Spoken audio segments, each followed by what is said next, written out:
The following action from the Toyota Cape Dealer Rally is brought to you by Motorsport South Africa and its partners Toyota, Ford, Sasol and Volkswagen.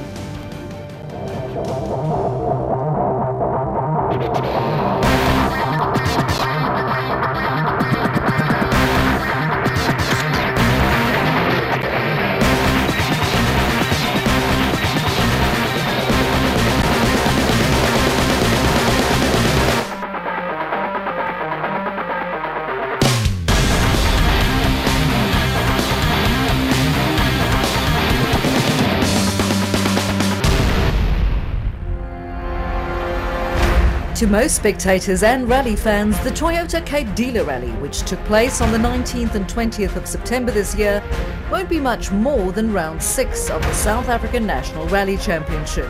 But for two Toyota drivers, the event will be indelibly etched in their minds, not only because both of them won the rally, but also for what those victories meant in their lives. In Class S1600, it was Guy Bottrell who won his 5th event this year, having only missed one opportunity to stand on the top step of the podium. It was a crushing blow to the other championship hopefuls, and all but sealed the 2014 season for the young Durbanite. But while Bottrell had become used to winning almost every rally, the Cape Toyota Dealer Rally brought a maiden victory for Dakar legend and motorsport hero Janelle de Villiers and his navigator Greg Godrich in the Imperial Toyota Yaris. The pair's been on the pace on numerous occasions this year, but they've had more than their share of bad luck through the season. As a consequence, their results have been disappointing. 4th, 6th, DNF, and then it got worse. Until now, that is, but the victory didn't come easy. The 2014 Toyota Cape Dealer Rally was run in the rolling hills of Durbanville, the Killarney racetrack, and the traditional stages between the Swartland towns of Malmesbury and Moorreesburg. It kicked off slightly later than usual, but started with a bang. Stage 1, known as Imperial Toyota, was a 12-kilometre long tester just outside Durbanville.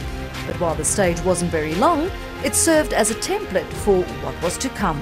Mark Cronje and Robin Houghton in the Ford Fiesta S2000 won the stage, followed by Leroy Poulter and Alvin Coetzee in the Castrol Team Toyota Yaris S2000. This was to be the main battle for the lead, with Janelle de Villiers, Enzo Kuhn in a borrowed Ford Fiesta S2000 and Hargen Fecken in the second Castrol Team Toyota Yaris fighting for the scraps left by the leaders.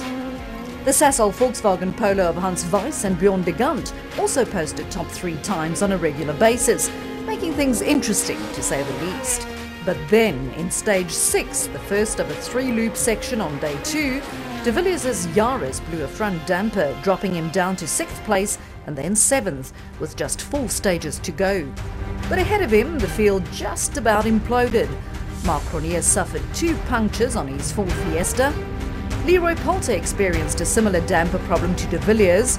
Gugu Zulu in the Sasol Volkswagen Polo wrecked the rear suspension of his car on a violent jump, and Hargen Fecken also had a puncture.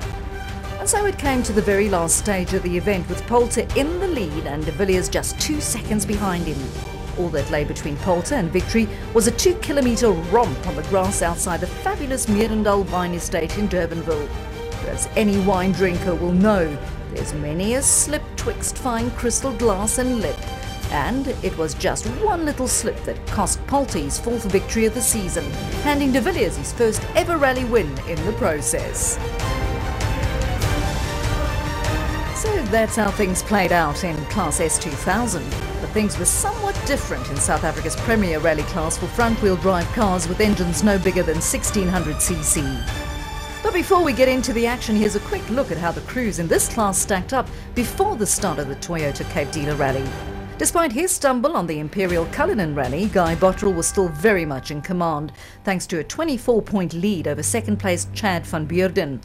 Ashley Haig-Smith's season has also been up and down, but 2 second-place finishes saw him just 10 points behind van Beurden. Matthew Basie-Lyle was in 4th, with Andrew Hayner in 5th. To round 6 of the championship then, which kicked off at the Imperial Toyota Cape Gate dealership in Brackenfell. The weather may have been blustery, but for Guy Bottrell there was no doubt about what he had to do. Well, yes, the last event we broke a drive shaft on day 2 and hardly scored any points, and Chad closed up quite a lot on us. So most definitely first prize for us would be to finish the rally and score as many points as we can. We've had our drop for the year hopefully, and just got to make sure we don't have any more mistakes for the rest of the year. But the two guys chasing him in the championship, Chad van Beurden and Ashley Haig-Smith, weren't just going to roll over either. They knew that their only hope of keeping their own championship aspirations alive would be to go flat out in the Cape and try to hang on to the wake left by the flying Bottrell. But then again, Bottrell failed to score significant points on the previous event, and who knows what another stumble might have meant to van Beurden and Haig-Smith. The first battle lines were drawn on the picturesque hills of Durbanville, not far from the ceremonial start of the event. Stage 1 was a 12.4 kilometre long gravel affair with some nasty yumps and tricky corners. The wet conditions didn't make things any easier either. But that didn't seem to faze Bottrell and his navigator Simon Basie-Lyle too much as the pair pushed through the slippery stage in a time of 8:18.8. And while he didn't know it then, his time was fastest of all. A great start. It's quite slippery. I don't know what time we did. I don't know what time the other guys did. Even better news for Bottrell was that neither of his two championship rivals were next quickest. As a matter of fact, it was Paul Franken and Henry Kern in the Manitou Volkswagen Polo who posted the second fastest time, some 2 seconds down on Bottrell. The Namibian crew of Marco Himmel and Francis Schoonby in the Volkswagen Polo followed 9 seconds later, with the first of the championship hopefuls, Ashley Haig-Smith and navigator Damien van As, in their AHS Ford Fiesta, coming through 3 seconds later. It was slippy, yeah, we got caught out on the first corners. Ernie van der Walt in the Ferodo Ford Fiesta was next, followed by Chris Kurtze in the Electra Thread Toyota Etios. Matthew Basie-Lyle and AC Potgieter and Andrew Heine all followed. But the big question was, where was Chad van Beurden? Remember, van Beurden was lying second in the championship at the start of the event, and a good finish here was critical if he wanted to stay in touch with Bottrell. But things didn't start well for him, as he lost nearly a minute on the first stage. The drive shaft pulled out of the gearbox halfway through, so we lost a bit of time. Next up was 2 tarmac stages at the Killarney racetrack near Milnerton. These stages are unique on the South African rally calendar, and it is the only time that multiple rally cars are on the same stage at the same time. Because the stage is lap-based, there could be as many as 5 cars on the stage at the same moment. This is simply spectacular as the crews engage in real racing, including overtaking, all on rally tyres. No wonder it's a firm favourite with the spectators. This year saw Guy Bottrell again posting the fastest times on both stages 3 and 4, with young Ernie van der Walt posting the second quickest time on stage 3 and Ashley Haig-Smith doing the same on stage 4. The reality was, however, that the 2 tarmac stages didn't offer significant time gains or losses either way, with the leaders pretty much holding steady. For Chad van Beurden, however, stage 3 is one he'd probably just as soon forget. He'd had an engine problem earlier in the week during testing at the Swartkops Raceway in Gauteng and was running a new motor for the Toyota Cape Dealer Rally. But unfortunately, things literally blew up in his face as the engine let go in spectacular fashion, leaving van Beurden stranded on the side of the track, out of the points, and now most likely unable to catch Bottrell for the championship. So after 3 stages of rallying, it was the names of Guy Bottrell and Simon Basie-Lyle who topped the standings. They held a 27-second lead over Haig-Smith, who had his hands full fending off a fast Ernie van der Walt in the Ferodo Ford Fiesta. Marco Himmel was in 4th, with Chris Kurtze in the Electra Thread car in 5th, some 54 seconds behind the leader. The madness of Killarney was followed by 2 spectator-pleasing romps around the Cape Gate shopping centre back in Brackenfell. The stages were identical, and at just 0.98 kilometres in length, they didn't offer much in terms of the rally itself, but they certainly had the crowd on their feet. Interestingly, Bottrell took it very easy through the first run, losing some 9 seconds to Haig-Smith in the process, but he then matched Haig-Smith's time on the next run, somewhat mitigating the lost time. In the end, however, all the crews made it safely through the 2 little stages. All the crews but one, that is. Namibian Marco Himmel made contact with the pavement during his second run through the stage, destroying his chances of finishing the rally in the process. For the rest, there was no more than slight movement in terms of the times, and the leaderboard shows that Bottrell was still having things his way. With Haig Smith making up some time on stage 4, Bottrell's lead had shrunk to 18 seconds, while Haig Smith also increased his lead over Van der Walt in second. Franken had moved up 4th after Himmel's demise, and Vasey Lyle had taken over 5th from Kurzer. So, after 5 stages of racing, of which only 1 was on gravel, it was Bottrell in command yet again. But on the 2014 Toyota Cape Dealer Rally, Day 2 was the big one. Join us after the break for all the gravel action from the Swartland.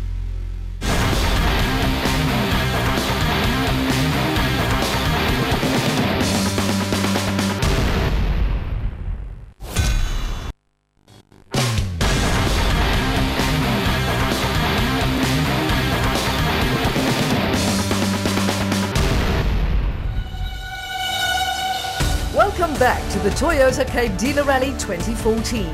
Day 2 dawned bright and clear as the rally moved away from Cape Town itself, northwards to the towns of Malmesbury and Maritzburg, or more accurately, the stunning farms in the area.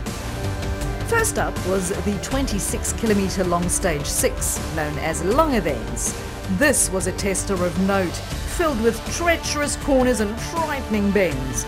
Not that Guy Bottrell and navigator Simon Vasey Lyle and their Yata-supported Toyota Etios R2 shied away from the challenge. As a matter of fact, they posted a time of 15:11.8 and had every reason to be confident. And then 6, time to 8. It was quite a nice stage. We had a good run, I think. Remember, they had an 18-second lead over Ashley Haig Smith and navigator Damien van As in the AHS Ford Fiesta overnight, and so all eyes turned to the second-place crew. But they were 9 seconds slower than Bottrell. And we're going well. We're keeping it clean, and the idea is we've got over 100 Ks now still to take off the 18 seconds. Still, Haig Smith was second quickest through the stage, some 20 seconds quicker than Ernie van der Walt, who came through third quickest in the Ferodo-sponsored Ford Fiesta. It was quite rough on the car and quite big jumps and quite fast. Paul Franken and Henry Kern followed another 14 seconds back. The pair had been fast at times in their Manitou Volkswagen Polo, but they just couldn't keep up with the front runners on stage 6. It felt like we had a pretty good stage. We had a clean run, so everything went well. Young AC Potgieter with Tommy de Toy next to him came through next quickest, followed by Chris Kurzer, Marco Himmel and Andrew Heiner. Stage 7 followed as the middle stage of a loop comprised of stages 6, 7 and 8, all run without the benefit of service in between. So any niggles or damage picked up here would have to be sorted out only after the next stage. A fact that may have preyed on the minds of the crews. Maybe that's why Guy Bottrell didn't win the stage just for a change. As it happened, it was Ashley Haig Smith who went fastest, posting a time of 6:38.8 on the 11.4 kilometre long stage, clawing back 1.7 seconds over Bottrell in the process. As for Bottrell, he went second quickest through stage 7 and was followed through by Paul Franken, Ernie van der Walt and AC Potgieter.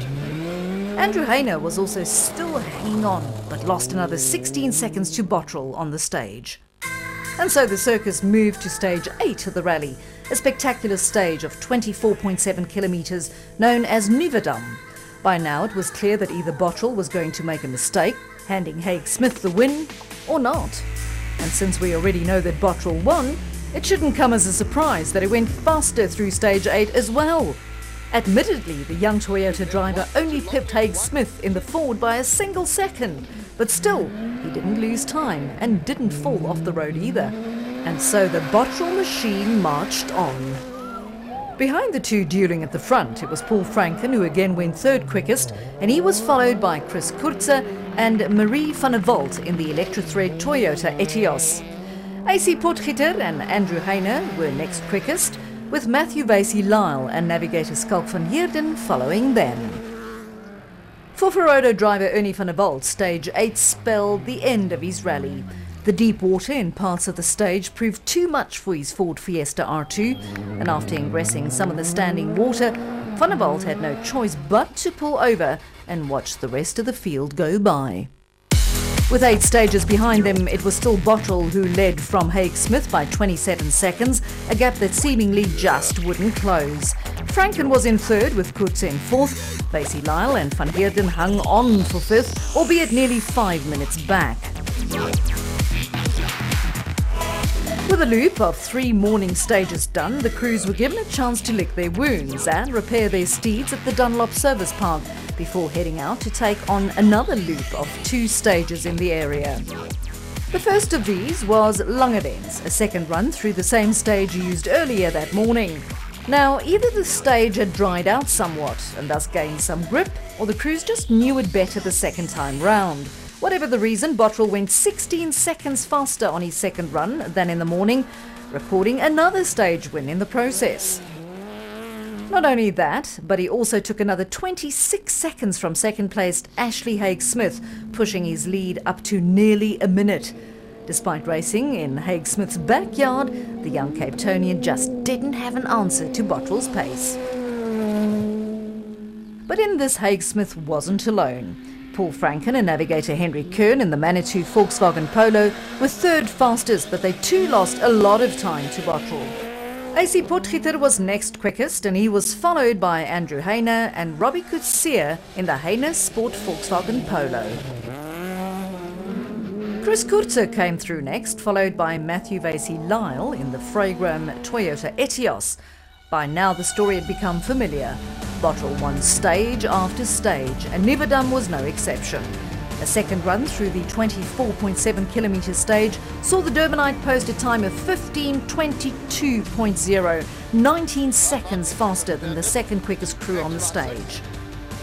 That crew was Paul Franken and Henry Kern in their Manitou Volkswagen Polo, and they were followed by Andrew Heine and Robbie Coetzee, who in turn pipped Chris Kurtze and Marie van der Walt. The big question on everyone's lips, however, was what happened to Ashley Haig Smith?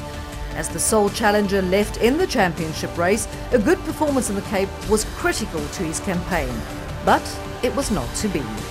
The AHS Ford Fiesta R2 had developed engine problems in the stage, and the young Cape Townian had to call it a day. Not only on the rally, but most likely on his championship hopes too. With stage 10 behind them, the crews were given one last opportunity to service their race vehicles before heading back towards Cape Town, or rather Durbanville to be exact, with one last long gravel stage waiting before the final romp at the Merendal Wine Estate. With just one last stage to be run, it was quickly becoming clear that either Bottrell was going to have a problem somewhere, or everybody else was, as the championship slipped out of grasp for all but one other crew. But before that would happen, there was still the issue of stage 11, 12.4 kilometres of gravel twisting its way through the hills outside Durbanville. It was an exact repeat of stage 1 of the rally, but this time the weather was significantly better. By now we had gotten used to Bottrell winning most stages, but this time the young Yatu driver took it easy. There was no reason to take chances, after all, not with a 3-minute lead, and so Bottrell simply cruised through the stage, recording only the 4th fastest time of the day and losing 6 seconds to the stage winner. A very easy, slow stage for us, but yeah, we're happy. We got a nice lead and very nice for the championship. That winner was Andrew Heine, with navigator Robbie Coetzee next to him. The pair went quickest of all, with a time of 7:40.6. They took 1.1 seconds from the second fastest crew on the stage, who also happened to be holding on to second in the overall standings. Paul Franken and Henry Kern had driven a consistent rally, and even though they lost a bit of time on the final gravel stage, the second place was never in jeopardy. Yeah, we have a comfortable position, so we took it really slow in the last stage, just carefully, and that's it to the end now. AC Potgieter, with Tommy de Toy next to him in the Volkswagen Polo, brought their steed through third quickest, just under 2 seconds slower than Franken. Bottrell was next quickest, and he was followed through the stage by Matthew Vasey Lyle in the Fragram machine, and third placed Chris Kurtze driving the Electrothread Toyota Etios. With 11 of the Toyota Cape Dealer Rally stages run, it was clear that Bottrell was on the brink of yet another victory, and that neither Van Beerden, second in the championship, nor Haig Smith, lying third before this event, were going to make any inroads. But still, there was still one stage to go, and even though it was only 2 kilometres in length, it did prove to be the undoing of Leroy Poulter in the Castrol Team Toyota Yaris S2000 earlier. But not for Bottrell, not this time. The youngster piloted his Yato-supported Toyota Etios to one more stage victory. Not that it mattered all that much, as nobody was really within touching distance, and all he had to do was finish. And so Bottrell won the Toyota Cape Dealer Rally in fine style, handing Toyota a win in both Class S2000 and now S1600 in the process. And the leaderboard shows it. Bottrell's 5th victory from 6 starts. And with a 3-minute gap to the next quickest crew, it was clear that Bottrell was simply untouchable this weekend. Franken brought the Manitou Volkswagen home in 2nd place, with Chris Kurze in the Electra Thread car claiming the last step on the podium. Andrew Hayner and Matthew Basie-Lyle rounded out the top 5. So after his stumble in Cullinan, where Bottrell failed to finish, it was back to his winning ways in the Cape. Top step of the podium must have seemed especially welcome after not finishing in Gauteng. For Paul Franken and Henry Kern, their 2nd place on the Toyota Cape Dealer Rally was their best finish to date, having achieved a 3rd place on the PMC Rally earlier this year. And the same goes for Chris Kurze and Marie van der Walt. Their 3rd place gave the pairing their first taste of the podium and the champagne that comes with it. But the man of the moment for the 5th time this year was Guy Bottrell. Yeah, we're just happy we got to the end. It was quite a tough rally, hard on the cars, but we had the pace, and yeah, we were happy with the decisions we made with the tyres, and we're just looking forward to the next 2 events. They're coming up quickly, so we've got to get the cars ready. Next up is the Polokwane Rally, held in and around the town itself. The roads up north are notoriously dusty and sandy and make it tough for the front-wheel drive cars to get going. Even so, it offers an opportunity for Bottrell to seal the season, or for any of his fellow S1600 competitors to drag it all out to the final race of the year. As F1 commentator Murray Walker famously said, this is motorsport where anything can happen. And it usually does. We'll see you in Polokwane. All the rally action from the 2014 Toyota Cape Dealer Rally was brought to you by Motorsport South Africa and its partners Toyota, Ford, Sasol and Volkswagen.